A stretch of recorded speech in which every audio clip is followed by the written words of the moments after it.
ia o e vai o e mo ka ukia o me le le o le o kasamile o le fa ka lia kule le ka e malo mai ala alu avenga ia ko kongo as a member for le a Samoa ile ya le uma le ia se tulanga le o le film lai ngai va o ma fa el palmio ese malakapi ese mal island fire e la o mo ki ngola o alu ku ngai kongo le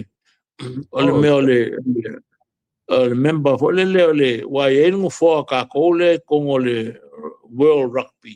e le o alu ku e ngai kongo e ke le la po ankala la sa ngai fe mal palmia le e fe o ka ingale ya le a o manga o mai fingalo le li palmia a leo ese la urile o longa winga e mo ki ngoa o le a form up se new rugby union a Samoa e o ingala e ongo fa le kongo ka ko mo ka penganga i le lumanga i o le World Cup le sa nei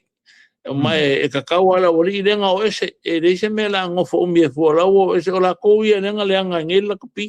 e ko mala kapi se ia male simba e ke le ao so sangi ngambia e ngambia so sangi el malo ina ia nga ia le la kapi ia ele foi el malo nga ku nga ku va nga ku pekele te foi le fale con le va ia ku wa mo ko pa uma wala lo ka ko kemi la kapi pa uma o lo se fulu mo ku pun mele o ka ko ye